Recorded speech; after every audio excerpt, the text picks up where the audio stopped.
Good morning and thank you for joining us for State of Texas. I'm Josh Hinkle. As Donald Trump prepares to start his presidency, Texas lawmakers make a new push to get the federal government to pay for more of the cost of border security. We recently told you how state leaders have given the Department of Public Safety about $1.6 billion over the past decade to help stop the flow of drugs and human trafficking from Mexico. Now the DPS is asking lawmakers for another billion over the next few years. Some Texas lawmakers are calling on the feds to reimburse the state for some of those costs. Our Anna Wernicke has a closer look.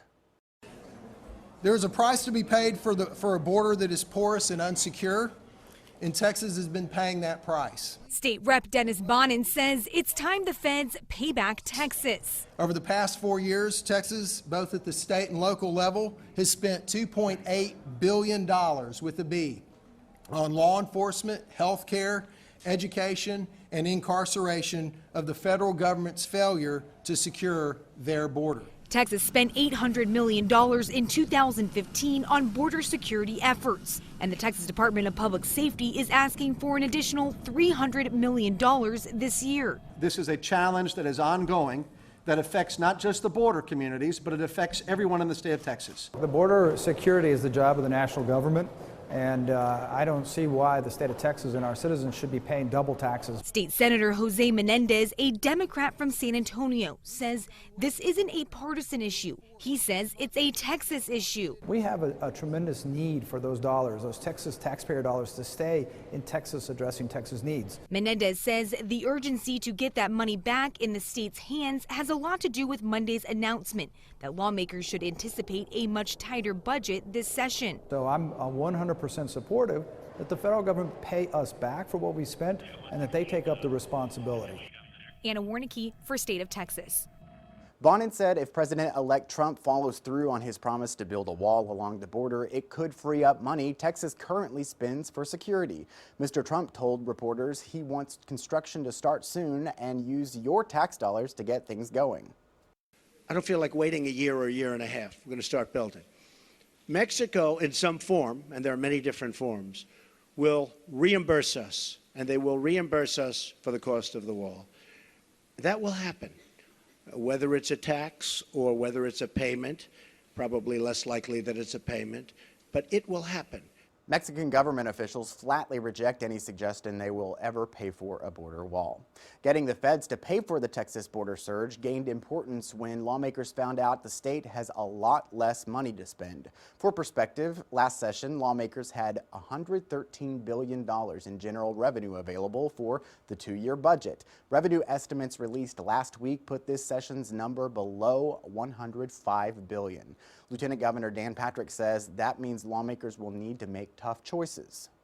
If these are your expenses, and this is the budget that the controller says you have to work with, you have two choices: raise revenue or focus on cost containment and spending your money more wisely.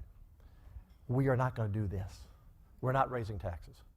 Lieutenant Governor Patrick said lawmakers will need to find ways to save money in both health care and education, which make up the biggest parts of the Texas budget. For perspective on the budget, border security, and the options facing lawmakers, we turn to our roundtable. Brandy Grissom is from the Austin Bureau Chief for the Dallas Morning News, and Jay Root reports for the Texas Tribune. Welcome, both of you. Thank you. Have a fun week at the legislature, your first one back? I'm not sure I'd call it fun, but just a ball of laughs. Yes. Well, it was busy, and you know, Jay and I were talking a little bit before the show about the border security stuff that happened this week because he's been covering it so much in recent months. What did you think about the receipt they're going to send to Washington? I mean, I think they do that sort of every session. It's theatrical. I really think they're looking for the exit ramp here on the border spending because it's so much money. It's a tight budget. Donald Trump is now in the White House, so they've got perfect cover to do this. I think you're going to see this price tag go down on this expenditure. And with that was on the House side, you know, it seems like a lot of the issues between the House and the Senate aren't really matching up. Bathroom bill seems to be a bigger priority for the Senate, right? That's absolutely true. And, you know, the first day of the legislative session is always about, you know, making nice and saying they should come together in unity and those kinds of things. And the first day this year was a lot of that. There's also one remark in there that you heard from Speaker Strauss in the House, who said that Texas shouldn't make efforts to drive businesses away. And that comment was targeted specifically at the Senate and Lieutenant Governor Dan Patrick's priority of passing this bill that would ban transgender folks from using the restrooms of their choice. And then the first day of the real legislative session after that, there was even more debate about that issue in the House. So I think we're going to see this be one of the most bruising battles of the legislative session, House versus Senate all the way. Is it going to, is a bill like the bathroom bill going to distract from other, maybe more important legislation? I mean, I think it's going to be a sideshow, honestly, and I'm not positive that Dan Patrick has the votes in the Senate to get it out of the Senate. I mean, I've heard some questions being raised about that. I have my doubts about whether or not this bill will actually get out of the legislature. I think it's, you know, there's a lot of posturing here, and you know, it's a good politics for some people, but Strauss has said repeatedly that he's not really interested in doing that. So I think you see that bill dying in the House. And no, I mean, there's a lot of other things, whether it's child protective services. You know, there are a lot of priorities out there, tax issues that they want to do. So I think you're going to see those happen, and there'll be a lot of oxygen consumed on the bathroom bill, but ultimately I don't think it sidetracks anything or knocks anything off the agenda. Go ahead. I think we see a lot of these kinds of high-profile issues. You know, most legislative sessions, there's some sort of divisive issue that comes before them. But I think one of the big differences with the bathroom issue is that we're seeing the business community across Texas really get involved and say, we've seen what happened in North Carolina and other states where they've tried to do these kinds of things with driving away events that bring in millions of dollars to the state and really affect the economies there. We don't want that here.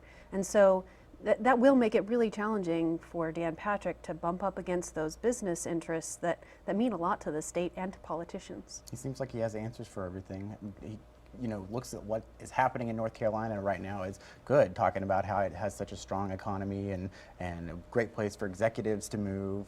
I know Brandy put her finger on it. I mean, this is unusual to have business interests really have to fight this much on something. Usually, I mean, you know, we always say pro-business Texas, and it's a very pro-business legislature. So the lieutenant governor is really bumping up against some very traditionally powerful interests.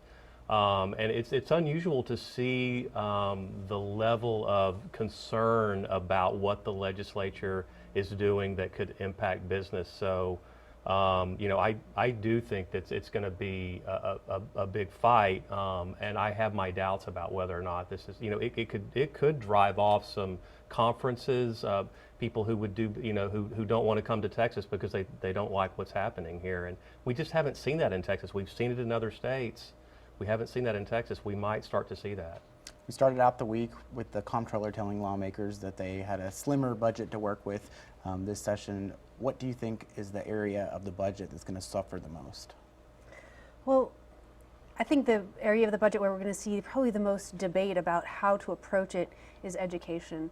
And once again, it's going to be a House versus Senate type of battle. We're seeing Lieutenant Governor Patrick and the Senate really pushing vouchers, allowing people to have money from tax dollars to spend to send their children to private schools if they choose instead of public schools.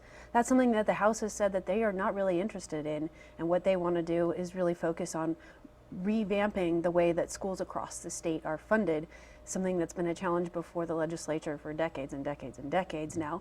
And it's something that the Supreme Court of the state has said is a failing system, even though they didn't force lawmakers to necessarily deal with it. The House wants to. Speaker Strauss has made that a priority. It's something he mentioned earlier this week.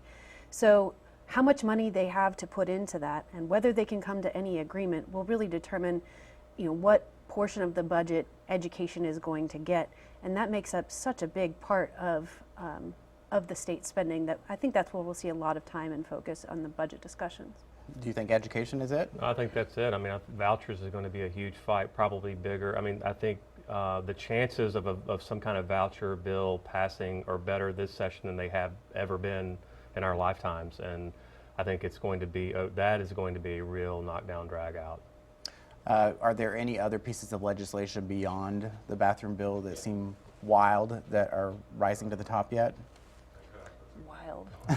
Seems like when we had Governor Rick Perry, there were a lot of those types of things. He'd make something a priority, like the TSA anti-groping, and it just... I don't know about wild. I do think Child Protective Services will get some more money. Right. That agency has really been kind of a basket case and under federal court order. So I think that's an area that you'll actually see increase, an unusual increase at a time than when a lot of other things are going down. I think another kind of interesting thing that we'll hear a lot of talk about this legislative session is, at a time when lawmakers are scrambling for money, they're actually talking about cutting taxes for certain items, including women's hygiene products and diapers. And I think you're seeing a bipartisan effort behind that, and that'll get a lot of discussion, a lot of traction during the session too. Yeah, well, I'll have to have you guys back in a few weeks then. Thank you very much, Brandy and Jay. Thanks for having me. All right. Ahead on State of Texas, House members unite behind a speaker, but what does that mean for the budget fights ahead? We'll get perspective from Round Rock Representative Larry Gonzalez. I'm proud of the City of Austin's policies protecting our citizens' First Amendment rights. While some Texans prepare to celebrate Donald Trump's inauguration, one group is planning protests here in Austin. How the demonstration could affect the city on Inauguration Day.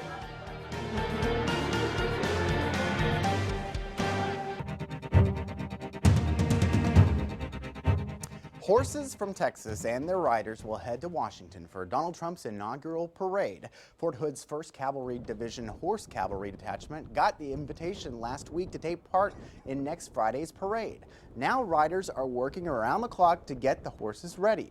The Fort Hood detachment previously participated in the inaugural parades for Ronald Reagan and George W. Bush.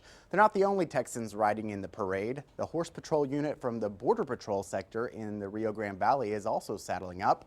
The 10 horses have already arrived in the nation's capital. This is the first time the Horse Patrol will take part in a presidential inauguration.